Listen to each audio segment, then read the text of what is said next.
Hello friends, basic education में आपका स्वागत है। और आज हम कुछ एमसीक्यूज लेके आए हैं जो कि हमारे कई कॉम्पिटिटिव एग्जाम्स में पूछे गए हैं।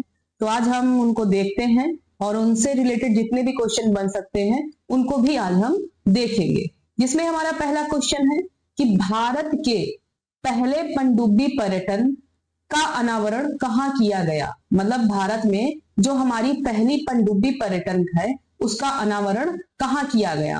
तो इसको हम जानेंगे। पहला है हमारा ऑप्शन रामेश्वरम तमिलनाडु, दूसरा है हमारा मुंबई महाराष्ट्र, तीसरा है द्वारका गुजरात और चौथा है इनमें से कोई नहीं।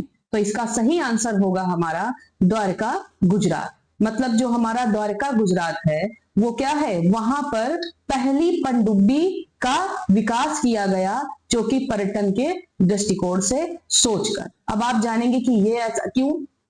मतलब हमारे भारत में अभी पहली बार ऐसा हुआ है, कहाँ, गुजरात के द्वारका में, कि एक पनडुब्बी बनाई गई है। पनडुब्बी है एक, और उसको क्या करना है, ये है समुद्र, और समुद्र के अंदर ये उसके तल से 100 मीटर नीचे जाएगी। कौन, पनडुब्बी। और इसमें बैठेंगे टोटल 24 यात्री। कितने यात्री, 24। और इन 24 यात्री के सामने होंगी खिड़कियां, कैसी, ट्रांसपेरेंट, जिससे वो देख सकें। और ट्रांसपेरेंट हेलमेट भी ये पहने होंगे 24 यात्री। और ये क्या करेगी, पनडुब्बी अंदर समुद्र के लेके जाएगी आपको, और अंदर जल के जितने भी दृश्य हैं वो इन सबको दिखाएगी और दिखा करके आपको वापस ले आएगी। तो इसका काम यही है कि जो गुजरात का पर्यटन है उसको क्या करेगा, ये बढ़ावा देगा। मतलब वहां पर जितने भी लोग आते हैं तो इसके तहत वो और भी ज्यादा पर्यटन को बढ़ावा देंगे। इस प्रकार से इसको बात की गई है कि दिवाली जो अभी 2024 की आने वाली है उससे पहले पहले इसको क्या किया जाएगा, इसको शुरुआत कर दी जाएगी। मतलब तब ये स्टार्ट हो जाएगी। तो इस प्रकार से इसका सही आंसर हो जाएगा द्वारका गुजरात। नेक्स्ट क्वेश्चन की बात करें कि कौन सा देश दुनिया का दूसरा सबसे बड़ा इस्पात उत्पादक देश बना। मतलब कौन सा देश दुनिया का सबसे ज्यादा इस्पात उत्पादक है। मतलब सबसे ज्यादा इस्पात का उत्पादन कहां होता है, दूसरे नंबर पर। ये चीज बहुत ध्यान दीजिएगा, एग्जाम में यहां से थोड़ा गड़बड़ी हो जाती है। दूसरा है तो क्या हो जाता है, कभी कभी हम ध्यान नहीं देते हैं और दूसरा टिक मार देते हैं। तो अब जब दूसरा है तो इसमें ऑप्शन है, पहला जापान, दूसरा है भारत, तीसरा है यूके और चौथा है इटली। तो इसका सही ऑप्शन होगा बी, जो कि है भारत। मतलब भारत दूसरा सबसे बड़ा इस्पात का उत्पादन करने वाला देश है। अब आप कहेंगे अगर दूसरा है तो पहला कौन सा होगा, ये भी जानना जरूरी है क्योंकि पहला से भी प्रश्न बहुत बनता है। तो वो है हमारा चाइना, यानी चीन। चीन एक नंबर पे है काहे के उत्पादन में, इस्पात के उत्पादन में। तो इसको भी जानना जरूरी है। नेक्स्ट अगले क्वेश्चन पे बढ़ते हैं कि निम्नलिखित में से कौन सा युग्म सही सुमेलित नहीं है। अब यहां से भी गड़बड़े हो जाती है क्या, कि सही सुमेलित है या नहीं। कभी कभी हम ये मतलब ध्यान नहीं दे पाते और धोखा हो जाता है कि सही सुमेलित है। तो यहां है कौन सा सही सुमेलित नहीं है। तो हम सबसे पहले देखेंगे सही सुमेलित कौन सा है, तो नहीं अपने मन से आ जाएगा। तो पहला है हमारा चचनामा और आगे लिखा हुआ है अली अहमद। अब आप कहेंगे ये क्या है, तो ये हमारे जो इधर दिए हुए हैं चचनामा, दूसरा है तारीख फिरोज शाही, ये सब क्या है, ग्रंथ है। ग्रंथ मतलब इतिहास, कि मतलब इसमें मतलब इतिहास लिखा गया है। और ये किसने लिखा, मतलब ये रचनाकार है जिन्होंने इतिहास लिखा या एक ग्रंथ लिखा है और ये उनका ग्रंथ है। तो पहला है हमारा चचनामा जो कि किसने लिखा है, अली अहमद ने। दूसरा है तारीख फिरोज शाही, ये किसने लिखा है, जियाउद्दीन बरनी ने लिखा है। तीसरा है तारीख सिंध, ये किसने लिखा है, मीर मोहम्मद मासूम। फिर चौथा है तारीख यामिनी, जिसको लिखा है उलूग खान ने। अब जब आपको तीन कोई सही पता होंगे तब तो आप बता पाएंगे कि कौन सा सही है और कौन सा गलत। तो आपको सबसे पहले ये चीज देखना होगा कि कौन सा है जो सही है। तो आइए देख लेते हैं एक नजर में। तो अगर पहले की बात करें चचनामा, तो चचनामा जो हमारा ग्रंथ है वो अली अहमद ने ही लिखा था। इस प्रकार से ये तो हो गया सही। दूसरे की बात करें तारीख फिरोज शाही, ये हमारे जियाउद्दीन बरनी जी ने ही लिखा था। तो इस प्रकार से ये भी सही हो गया। तीसरे की बात करें तारीख सिंध, ये भी लिखा था हमारे मीर मोहम्मद मासूम जी से, तो वो भी हो गया सही। अब चौथे पे आए तारीख यामिनी, जिसका दिया हुआ है उलूग खां, तो ये यहाँ पे हो जाएगा गलत। तारीखे यानी उलूग खां ने नहीं लिखा था, इसको लिखा था अल उतबी ने। किसने लिखा था? अल उतबी। ये आप याद रखेंगे। वैसे इनका नाम बहुत लंबा है, ये उनका शॉर्ट फॉर्म है, लेकिन आपको अल उतबी याद रखना है। जो नाम इनका लंबा है उसका नाम है अबू नस्र मुहम्मद इब्न महमूद, अबू नस्र मुहम्मद इब्न मुहम्मद अल जब्बारू अल उतबी, ये इनका पूरा नाम है। तो आप इसको अल उतबी भी कह सकते हैं। तो इस प्रकार से ये उलूग खां हो जाएगा गलत। इस प्रकार से इन्होंने क्या कहा था? जो सही सुमेलित नहीं है, तो इसका सही ऑप्शन कौन सा हो जाएगा? डी, यानी तारीख यानी अल उतबी। तो अब आपको इन चारों को याद कर लेना होगा, जिससे अब कभी ये क्वेश्चन आ जाए तो आप नेक्स्ट टाइम लगा सकें। नेक्स्ट है हमारा प्रशांत महासागर और अटलांटिक महासागर को जोड़ने वाली जलसंधि कौन सी है? जब दो महासागर को बीच में जो मतलब जो जल होता है उसको जोड़ता है दोनों महासागरों को, उसको जलसंधि बोलते हैं। तो इसमें पहला ऑप्शन है मैगलन जलसंधि, दूसरा है मकासर जलसंधि, तीसरा है जिब्राल्टर जलसंधि और चौथा है डोबर जलसंधि। तो इनमें से अगर हम बात करें कि जो प्रशांत महासागर और अटलांटिक महासागर को जोड़ता है, तो इसका सही ऑप्शन होगा पहला, यानी मैगलन जलसंधि।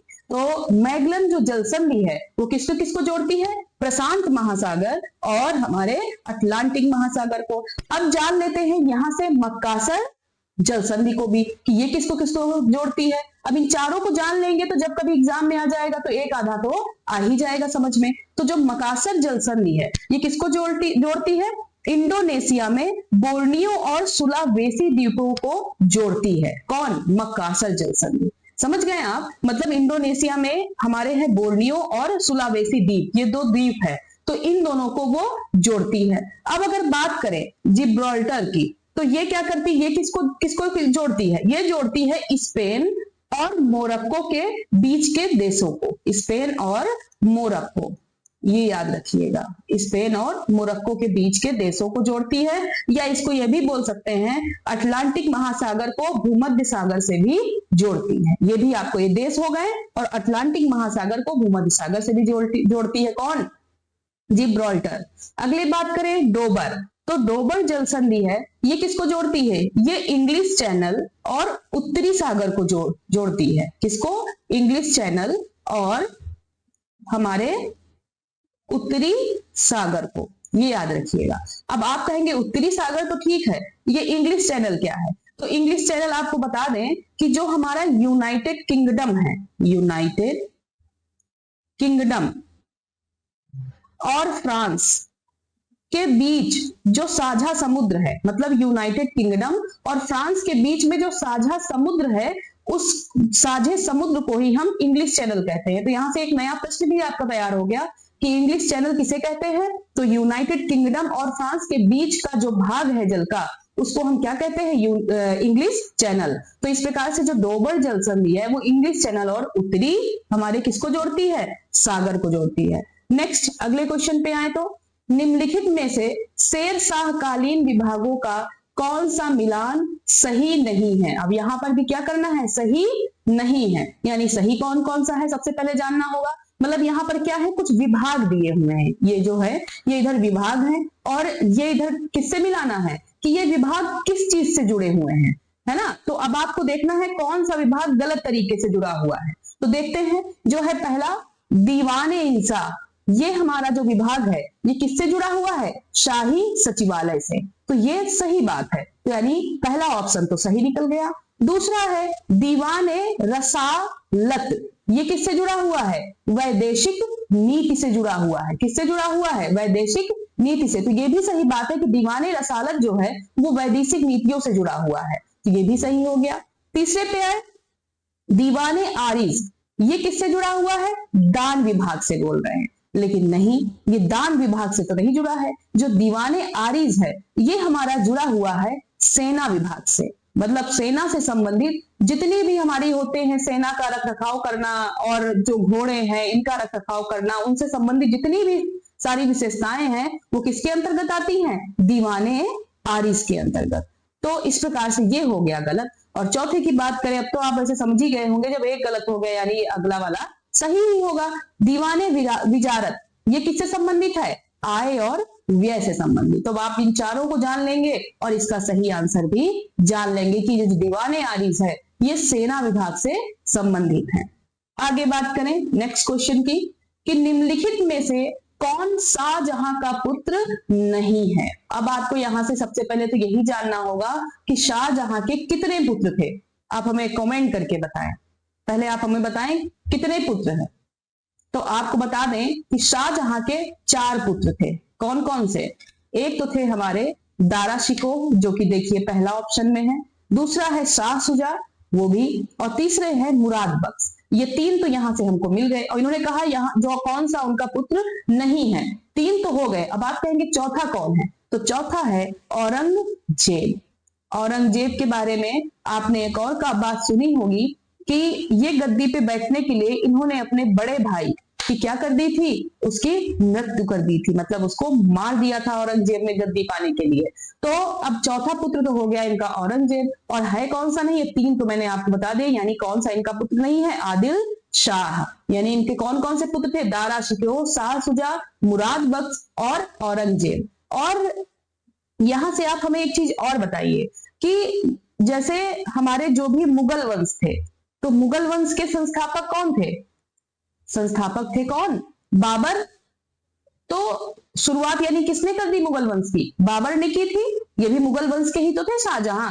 तो अब आप हमको बताएंगे कि मुगल वंश का अंतिम शासक कौन था? मतलब पहला शासक तो थे कौन? बाबर, और अंतिम शासक कौन था? ये आप हमको कमेंट करके इसका आंसर बताएंगे। नेक्स्ट है, और आपको एक सीक्वेंस भी बता देते हैं कि जिससे आपके माइंड में ये चीज रहे कि जो भी हमारे ये मुगल वंश के जितने भी हमारे शासक थे, उनमें से पहले नंबर पे हमारे बाबर आए थे, दूसरे नंबर पे थे हमारे हुमायूं, तीसरे नंबर पे थे अकबर, और चौथे नंबर पे आए थे हमारे जहांगीर, और 5वें में हमारे आए थे शाहजहां।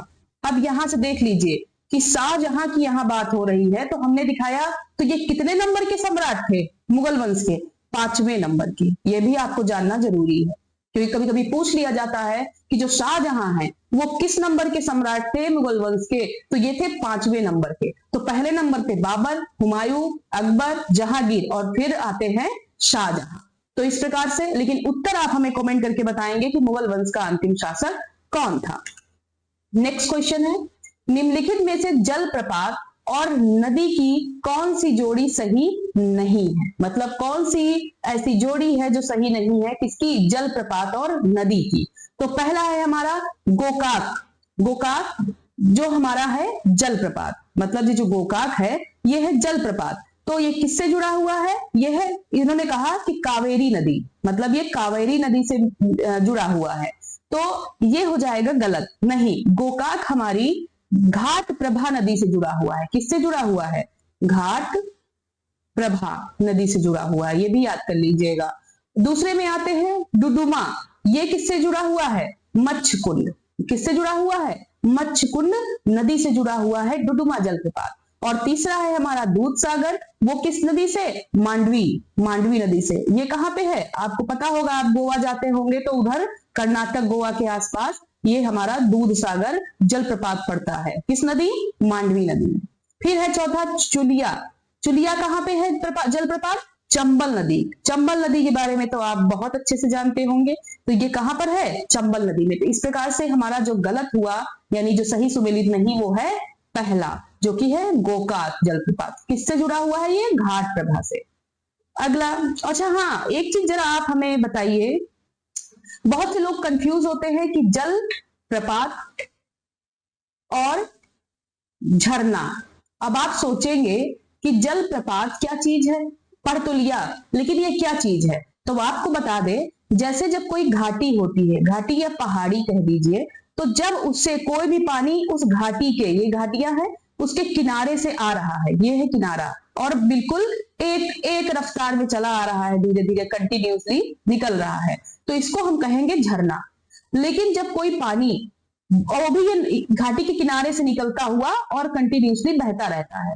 और जब कोई पानी उस घाटी की ऊंचाई से गिरता है तेजी से, तो उसको कहते हैं जलप्रपात, जो कि एकदम नदी से निकलता हुआ बिल्कुल तेज रफ्तार में आता है, तो उसको बोलते हैं जलप्रपात। तो आप समझ गए होंगे झरना और जलप्रपात में अंतर। नेक्स्ट आगे देखते हैं, निम्नलिखित में से 3 देशों की भूमि वाला द्वीप कौन सा है?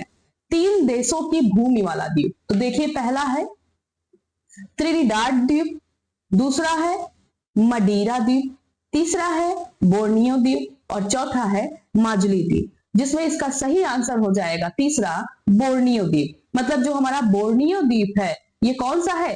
3 देशों की भूमि वाला द्वीप है। कौन से वो 3 देश हैं, ये भी प्रश्न बन सकता है कि कौन से ऐसे 3 देश हैं जो कि बोर्नियो द्वीप से लगे हुए हैं। तो जिसमें बात करें, पहला है मलेशिया, दूसरा है ब्रुनोई, आपने पढ़ा होगा ब्रुनोई, तीसरा है दक्षिण में आपके पड़ता है इंडोनेशिया,